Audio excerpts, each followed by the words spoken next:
Matric की परीक्षा तैयारी करने वाले हमारे जितने भी प्रिय साथी भाई बहन हैं उनका बहुत बहुत स्वागत है।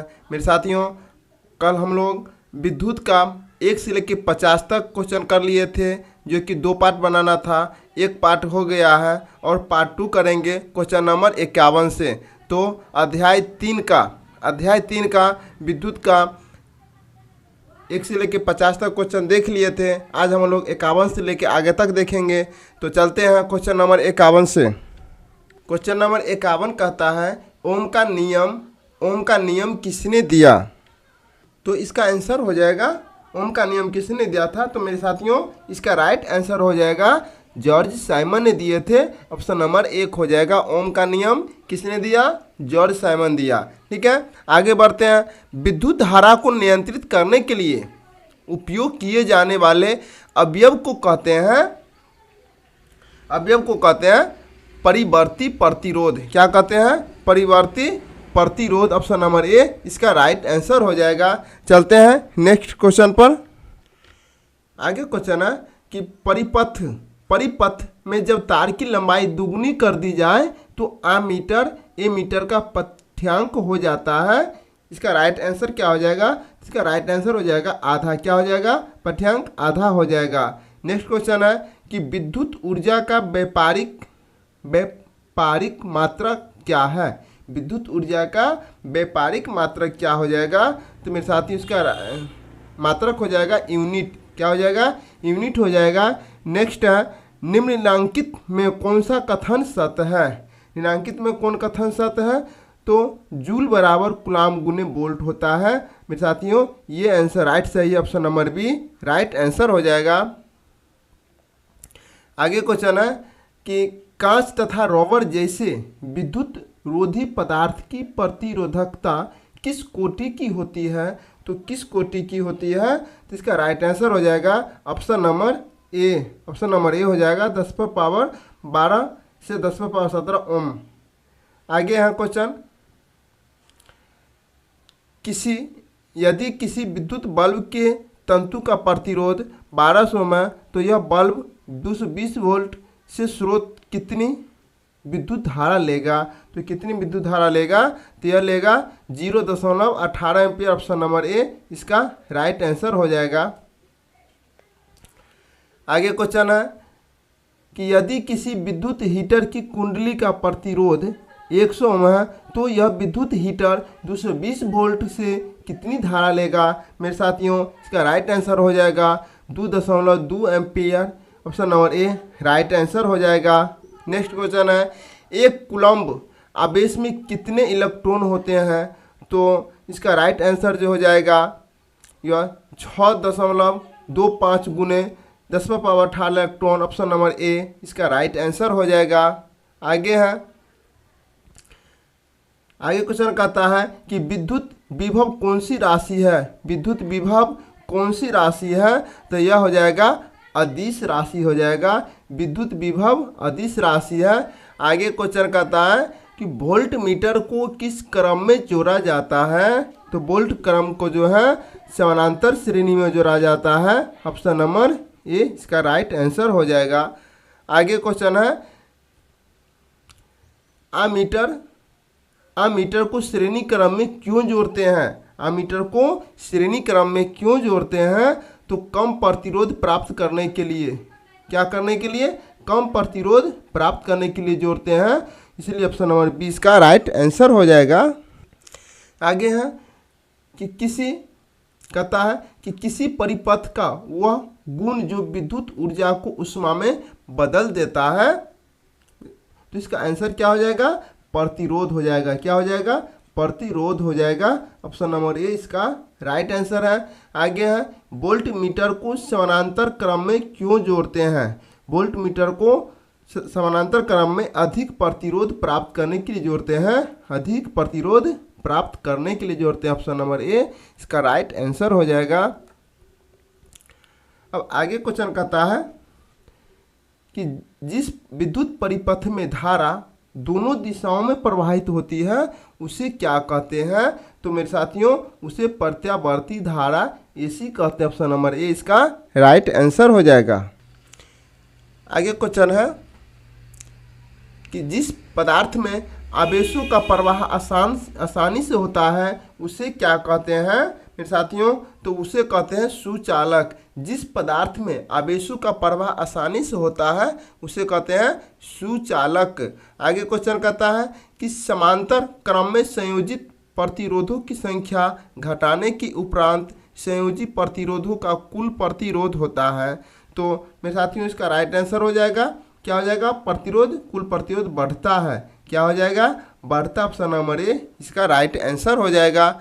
आगे क्वेश्चन है चालक का प्रतिरोध निर्भर करता है, तो चालक का प्रतिरोध निर्भर करता है चालक में प्रवाहित विद्युत धारा पर, तो इसलिए ऑप्शन नंबर डी इसका राइट आंसर हो जाएगा। आगे है कि निम्नलिखित में कौन विद्युत का सबसे अच्छा चालक है? यहाँ पूछ रहा है कि जो ऑप्शन दिया हुआ उसमें से कौन अच्छा चालक हो जाएगा, तो यह इसमें से चांदी सबसे अच्छा चालक हो जाएगा, इसलिए ऑप्शन नंबर इसका सी राइट आंसर हो जाएगा, चांदी हो जाएगा। आगे जिस पदार्थ में अति निम्न ताप पर बिना किसी प्रतिरोध के विद्युत धारा का गमन होता है उसे क्या कहते हैं मेरे साथियों? उसे अतिचालक कहते हैं। ऑप्शन नंबर ए इसका राइट आंसर हो जाएगा। नेक्स्ट क्वेश्चन है कॉपर की प्रतिरोधकता कितना होता है? तो कॉपर का प्रतिरोधकता यह 1.62 गुने 10⁻⁻8 होता है, इसलिए option number D right answer हो जाएगा। आगे है एल्युमिनियम का प्रतिरोधकता कितना होता है? तो एल्युमिनियम का प्रतिरोधकता जो है 2.63 गुने 10⁻⁻8 हो जाएगा, ऑप्शन नंबर ए इसका राइट आंसर हो जाएगा। आगे क्वेश्चन है कि 1 जूल और 1 सेकेंड के अनुपात को क्या कहते हैं? तो इसे कहते हैं 1 watt, option number D right answer हो जाएगा। आगे है जब एक से अधिक प्रतिरोधक श्रेणी क्रम में जुड़े रहते हैं तब कौन सी भौतिक राशि इनमें समान रहती है? तो विद्युत धारा उनमें समान रहती है, option number B right answer हो जाएगा। BOAT यूनिट क्या है मेरे साथियों? का राइट आंसर हो जाएगा ऑप्शन नंबर ए 3.6 गुने 10⁻6 जूल। ठीक है, आगे चलते हैं। नेक्स्ट है विद्युत बल्ब किस धातु का बना होता है? तो मेरे साथियों विद्युत बल्ब जो है यह कांच का बना होता है। ठीक है, न प्लास्टिक होता है, न तांबा होता है, न लोहा होता है, यह बना होता है कांच का बना होता है। नेक्स्ट क्वेश्चन है कि विद्युत बल्ब में कौन सी गैस भरी जाती है? तो मेरे साथियों विद्युत बल्ब में निष्क्रिय गैस भरे जाते हैं, इसलिए ऑप्शन नंबर ए इसका राइट आंसर हो जाएगा। टंगस्टन धातु के गलनांक कितना होता है? तो टंगस्टन धातु के गलनांक 3000 डिग्री सेल्सियस होता है, इसलिए इसका ऑप्शन नंबर सी इसका राइट आंसर हो जाएगा 3000 डिग्री सेल्सियस। आगे क्वेश्चन है कि नाइक्रोम में कौन कौन से तत्व होते हैं? तो नाइक्रोम में निकेल और क्रोमियम होता है, इसलिए option number A right answer हो जाएगा। आगे क्वेश्चन कहता है कि परिपथ की सुरक्षा के लिए किस युक्ति का उपयोग किया जाता है? तो यह विद्युत फ्यूज का उपयोग किया जाता है, ऑप्शन नंबर ए इसका राइट आंसर हो जाएगा। आगे क्वेश्चन कहता है कि मानव शरीर का प्रतिरोध कितना होता है? मानव शरीर का प्रतिरोध कितना होता है? तो मानव शरीर का प्रतिरोध जो है 30,000 ओम होता है, ऑप्शन नंबर ए इसका राइट आंसर है। जब हमारा शरीर गीला होता है तो प्रतिरोध कितना होता है? जब हमारा शरीर गीला होता है तो यह 200 से 300 ओम होता है। ठीक है, 200 से 300 ओम होता है, ऑप्शन नंबर डी इसका राइट आंसर हो जाएगा। आगे है कि निम्नलिखित में कौन विद्युत का सुचालक है? तो निम्नलिखित में विद्युत का जो है ग्रेफाइट सुचालक है, ऑप्शन नंबर सी इसका राइट आंसर है। नेक्स्ट क्वेश्चन है एमीटर से निम्नलिखित में किसे मापा जाता है? तो किसे मापा जाता है? यह धारा मापा जाता है, ऑप्शन नंबर ए इसका राइट आंसर है। आगे क्वेश्चन है 1 मेगाएम्पियर बराबर होता है 10⁻³ एम्पियर, ऑप्शन नंबर ए इसका राइट आंसर हो जाएगा। आगे है अमीटर का प्रतिरोध होता है, अमीटर का जो है प्रतिरोध होता है बहुत छोटा। कितना होता है? बहुत छोटा होता है, इसलिए ऑप्शन नंबर सी इसका राइट आंसर हो जाएगा। नेक्स्ट, रियोस्टेट का उद्देश्य क्या है? मेरे साथियों बताइएगा। रियोस्टेट का उद्देश्य जो है धारा के परिमाण में वृद्धि या कमी होता है, इसलिए ऑप्शन नंबर सी इसका राइट आंसर हो जाएगा। नेक्स्ट है इलेक्ट्रिक हीटर की कुंडली बनाने में किस पदार्थ का प्रयोग किया जाता है? तो किस पदार्थ का प्रयोग किया जाता है? यह नाइक्रोम का प्रयोग किया जाता है। जो हीटर का तार जो होता है वह नाइक्रोम का बना होता है। नेक्स्ट है एक यूनिट विद्युत ऊर्जा का मान होता है, एक यूनिट विद्युत ऊर्जा का मान होता है 3.6 × 10⁻6 जूल। ठीक है, इसलिए option number D right answer हो जाएगा। आगे क्वेश्चन कहता है कि कार्य करने की क्षमता को कहते हैं।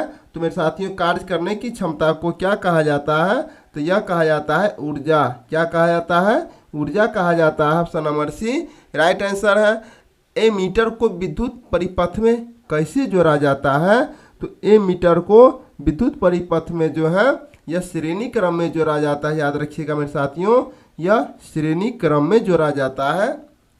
नेक्स्ट क्वेश्चन है कि जूल प्रति कूलम बराबर होते हैं, जूल प्रति कूलम बराबर होता है वोल्ट के। किसका होता है? वोल्ट के होते हैं। ऑप्शन नंबर ए इसका राइट आंसर है।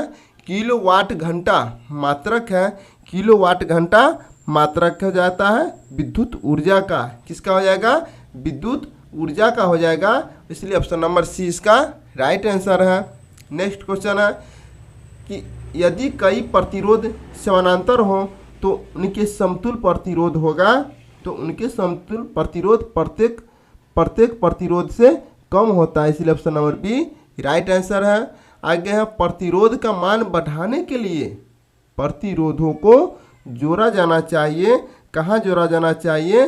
तो पार्श्व क्रम में जोड़ा जाना चाहिए, इसलिए ऑप्शन नंबर ये इसका राइट आंसर हो जाएगा। मेरे साथियों अगर आपने अभी तक पीछे का क्लास नहीं देखे हैं तो आप जाइए क्लास 10th का SST साइंस, आपको धीरे धीरे हिंदी भी मिल जाएगा, संस्कृत मिल जाएगा, सारे आपको क्लास उपलब्ध हो जाएगा। जो भी क्लास करना है आप प्ले लिस्ट में जाइए, वहाँ से सारा क्लास आपका उपलब्ध है, आपको मिल जाएगा। अगर चैनल पर पहली बार है तो लाइक कर दीजिए, सब्सक्राइब कर दीजिए, अपने दोस्तों को भी शेयर कर दीजिए, जिससे आपको नोटिफिकेशन जो भी क्लास होगा उसका नोटिफिकेशन आपको मिलते रहेगा। तो चलते हैं नेक्स्ट क्वेश्चन पे।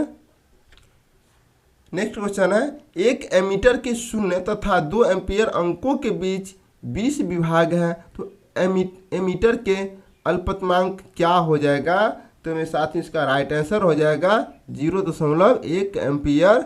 ठीक है, आगे है कि निम्नलिखित में किस कारण से सामान्य नमक जलीय घोल विद्युत का सुचालक होता है? तो इसका राइट आंसर हो जाएगा धनावेश एवं ऋणावेश, धनावेश एवं ऋणावेश की विपरीत दिशा में गतियों के कारण, इसलिए ऑप्शन नंबर बी इसका राइट आंसर हो जाएगा। नेक्स्ट क्वेश्चन है कि एक बल्ब के आरे 120 विभवांतर आरोपित करने पर प्रवाहित विद्युत धारा होगी, तो कितना होगा मेरे साथियों? यह 25/101 एम्पियर हो जाएगा। ऑप्शन नंबर ए इसका राइट आंसर हो जाएगा। और इस चैप्टर का लास्ट क्वेश्चन है विद्युत बल्ब के फिलामेंट का द्रव होता है, तो इसका द्रव होता है टंगस्टन का। किसका होता है? टंगस्टन का। मेरे साथियों आज के लिए बस इतना ही, फिर आपको नेक्स्ट क्लास में विद्युत धारा के चुंबकीय प्रभाव देखने को मिलेगा। तब तक के लिए इतना ही रहेगा। और आपने जो भी क्लास कर रहे हैं अंत तक क्लास कीजिए, क्योंकि वह सारे क्वेश्चन VVI क्वेश्चन है, इसलिए क्लास एक भी क्लास को छोड़िए नहीं, अंत तक आप जरूर देखिए। फिर मिलेंगे आपको नेक्स्ट क्लास में, तब तक के लिए जय हिंद, वंदे मातरम।